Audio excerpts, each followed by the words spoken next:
So we did a few further checks, and the very likely issue is actually the high pressure filter, because we're lacking fuel pressure. So we have a fuel delivery issue, and don't know if it's visible, but you got a little filter here and on this one here as well. So you need to take the holder of this pipe off, and then you can take this one out, and there is a tiny little filter underneath, which needs to be changed, and it hasn't been changed for quite a while, so it's quite possible that there is some gunk, because I moved all the fuel lines around, and so I may have disturbed the gunk inside, and that's now in the filter. That's what it is. It runs for a while and then suddenly it loses power. So it's a typical issue of fuel starvation somewhere. Common issue with these as well. These filters, they hardly get ever changed. So anyway, let's do that. Yeah, it's just a pain to get there. You can't really get the other one off because I think the holder is down here. I don't know. We'll see if we get it off or not. The bottom holder is loose, so it's all 10mm bolts, and the filter is actually at the bottom in the pump. So make sure there's everything is clean there. So we're gonna take some compressed air and clean it first, and then we'll change it. So, and that's how you get these little bastards out. I used an M5 tab, screwed it in very carefully, and then just wedged it out. Don't know if it's visible, but it's quite dirty actually. And never run the pump without these filters, because you may have an issue at a later point. So they come as a pair. I think it's 6 or 7 pounds a pair, I don't know, including shipping. And if you leave them in for too long, the mesh is actually dismantling itself, and then you got all the bits in the pump. So that's what you don't want. Okay, we have this one out. Let's see if we can do the rear one as well. And once you're done, just put something in the hole. You don't want anything there, because yeah, it's gonna be expensive if you put some garbage in the pump. Right, let's see if we can get the other one. I think the other one is the return.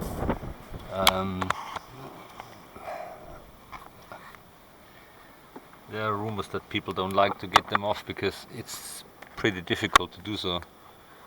That's the feed to the we'll leave that alone. So we'll clean inside here. No shit.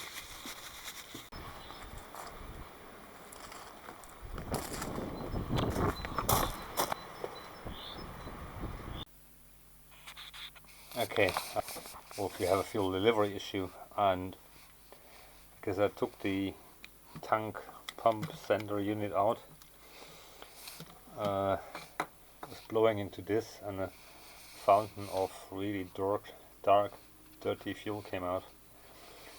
So we need to take that apart somehow.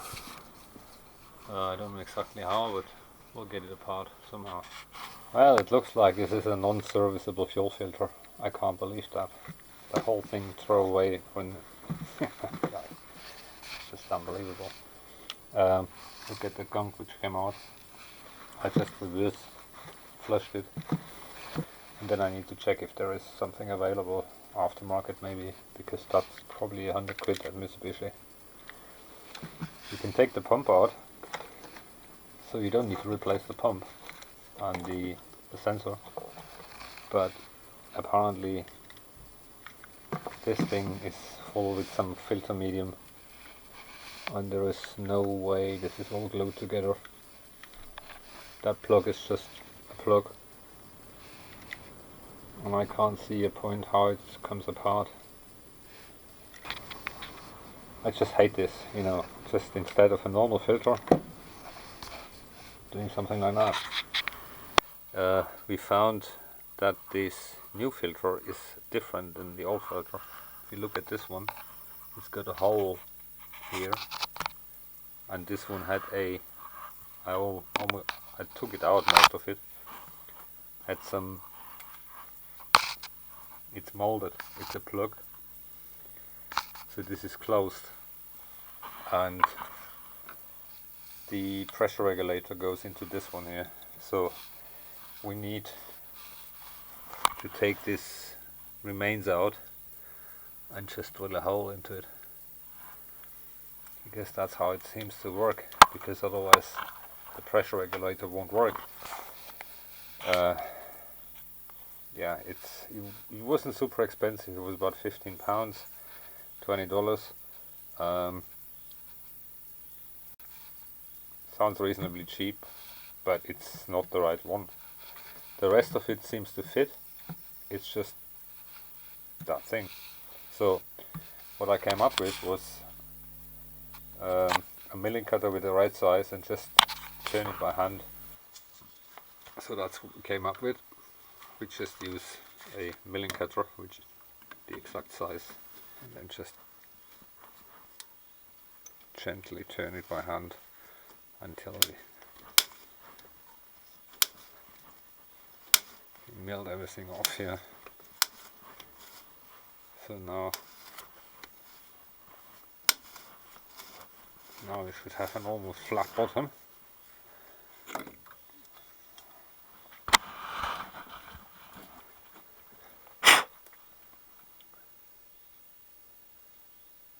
Needs a little bit more. Let me do that. I just want to make the bottom flat, and then we drill a hole.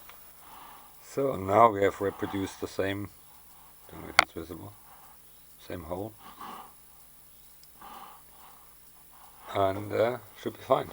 Let's put it back together and see if it works. Well, it fits and it's tight. The rubber is tight, so that's all fine. So let's clean the desk and put everything back together. So here we got the new rubbers fitted the same as at the bottom, and then you just need to fiddle the cable through here. These two go through the whole thing here. It's a bit fiddly, but it's doable. And then both cables gonna come out here, and once the cable is out, you just push that thing here. This one goes here. You're gonna pinch this end, and then you can push it downwards. Yeah, I need 2 hands for that. So let me put it back together. Well, everything is back together. What you need is the O-ring from the old one, because there is no rubber gasket with the new one. So you need that one as well. And it's just push it together. It's a bit flimsy, but that's what it is. There's nothing you can do. Everything is gonna be cheap. I don't like the whole thing. It's just not. Yeah, it's just not what I like. Well, this thing is driving me nuts. Look at the size of this one and the size of this one. It's a different size, and I can't really get the pipe over it. So we need to remove it and swap it over. Hopefully it will fit. I think it does. The plug fits, everything fits. It's just that nipple here. That's a different connector. It's the same as this one. On this car it's actually clamps, where this is a quick fit here. Well, it doesn't end. It's just, I don't know why. You can actually get it out. You just need to wedge these ears a little bit off, and then it comes out with an O-ring. So we'll do the same here. Hopefully that works. Well, at least that worked out, so it fits. Same dimensions. You never know on aftermarket filters if they're the same or not, but it does fit. And so let's give it a second try here. when you take it out, check if the ring is corroded, and also the studs. All the nuts and bolts were really rusty, so I'm using new ones. Yeah, you have to take the rear seat out, and there is a cover, metal cover here, and then just pull all the plugs and everything, and then you should be good to go. So hose clips as the other ones, and then put it in and see what happens. Before you take it apart, blow it clean, because there's always dirt, because it's on the top of the tank and it's all exposed to the elements here. So blow it clean, and once you put it back, I painted this ring here and also greased everything around it to make sure it doesn't rust anymore. Finally, it fits. So the old nipple fits perfectly. Luckily you can take them apart. Don't know if that's intentionally or who knows. There might be different models out there. I need to double check what I bought, but I'm almost certain I bought it for the 2.0 GDI, because the 1.8 MPI and the GDI are different. I know that. Well, it doesn't matter. Let's fire it up and see what it does. It may sputter a little bit because there is no fuel in the system right now. So, and the pump only pumps when the engine is turning.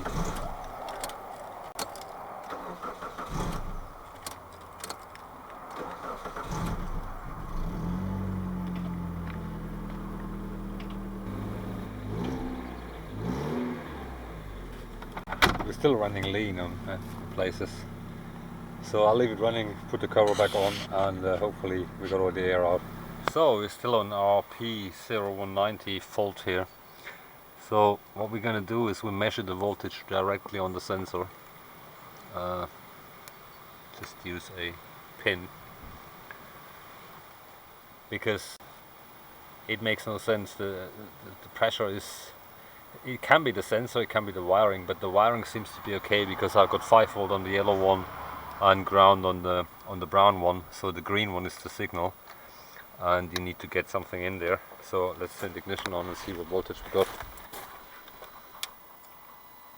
So we got 4.8 volts with a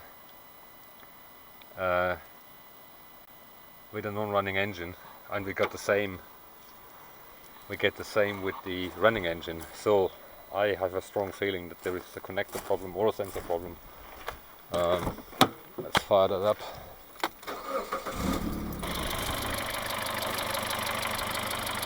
Here you go. It's the same. And as far as I remember, with no pressure the voltage should be down, and it's not. Hard to say, but we're using EvoScan, which is Mitsubishi sort of software. It's $25, but it's got the right scalings for all the channels. It's still OBD2. I don't have an open port 2, so I can't run the full Mitsubishi thing, but it says the same fault as before, so we need to delete that and see if it comes back or not. It works much better than my other OBD scanner, which is called OBD Auto Doctor. We got everything cleared, so let's see what we get here. Let's get online. Yeah, especially it doesn't trip out when you disconnect or something like that. It just came back. 650. I can see the idle speed and the target idle is the same, so the idle is as requested. I was wondering why the idle was so low, but this is so the system is requesting 647 and we're having 656, so that's fine. It just came back straight away with a fault, which is a bit annoying. Alright, let me fiddle around here and maybe I can find something. So we got the fuel rail pressure sensor out, and we're measuring about 1.9, 1.8 volts. So we may have an issue either with either with the sensor or with the plug, because now we're at ambient, but the fault doesn't come back. Look at that, with the sensor out, the check engine light goes off. So our problem lies somewhere there. Unfortunately, the software doesn't show me the fuel rail pressure sensor voltage.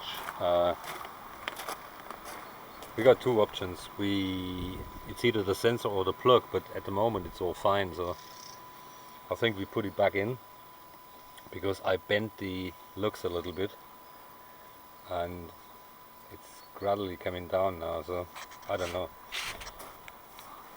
Sensor or plug, I don't know. One of those. I love reliable supplier. Ordered yesterday and arrived today. We have a new sensor for the Mitsubishi, so let's fit it. To get there you need a cardan, otherwise you can't get to the back, the rear bolt. There's no way to get them in the spanner, otherwise you damage the sensor. And then just take the two screws out and pull the sensor out. I'll show you in a second. So here we got the old sensor. It only sits in that little hole down there. Sorry, the neighbor is running the wood chipper. And this is the new sensor. The O-ring looks a bit different to this one.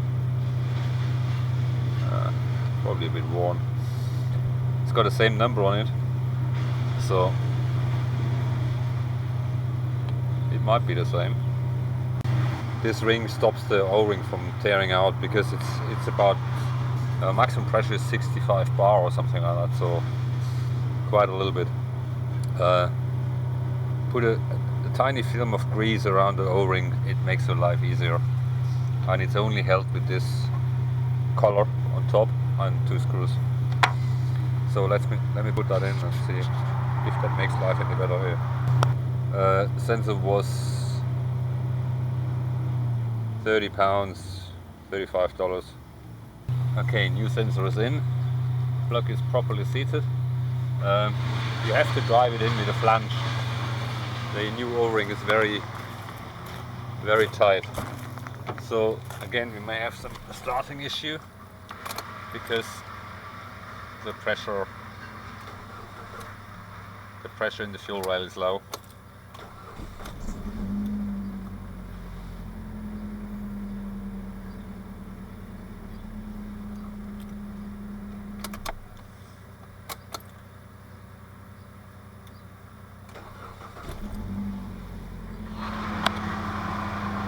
So our fault is still there. We need to check, but it starts much better. So let it sit for a while and see. There is another possibility that we have a leaking injector, which causes us let's try the pressure to disappear somewhere. You can't tell really. You never know. Alright, I stopped filming here because my neighbor makes such a hell of a noise here with his wood chipper. We'll check OBD and see what comes out of it. So at least static, it's gone now. I just deleted the fault and it's gone. It doesn't come back, because normally it comes back after 4 seconds, because it's just bloody wood chipper here. Yeah, it comes off. So the static sensor check with no engine running seems to be fine. Let's see what it does when the engine runs.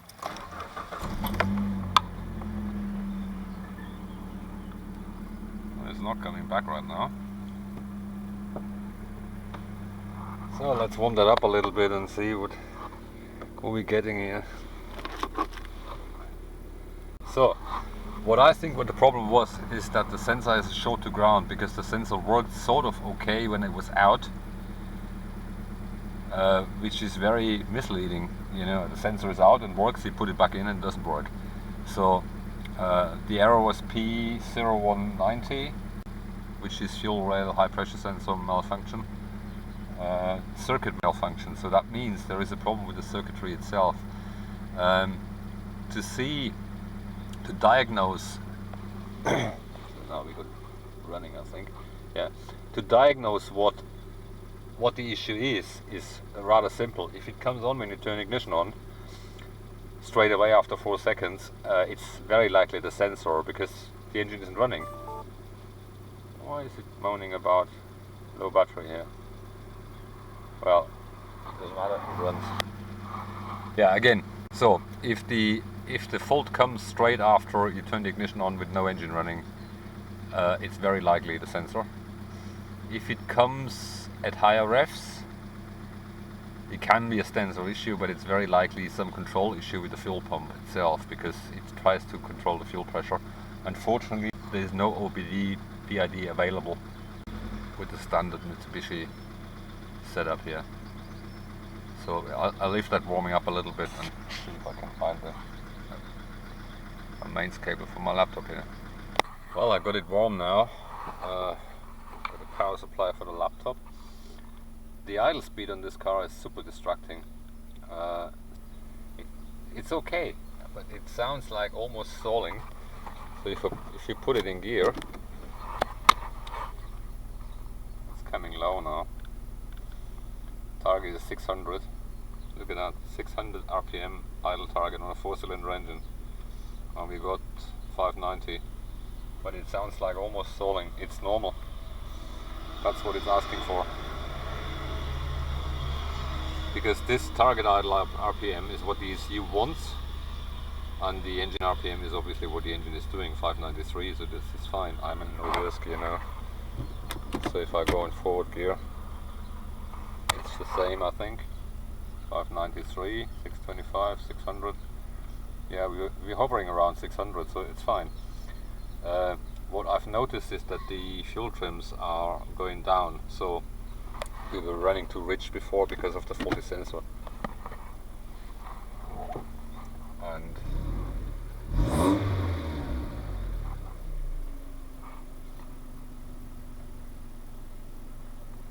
yeah, the fuel trim was on 5 something, and we're coming down now, so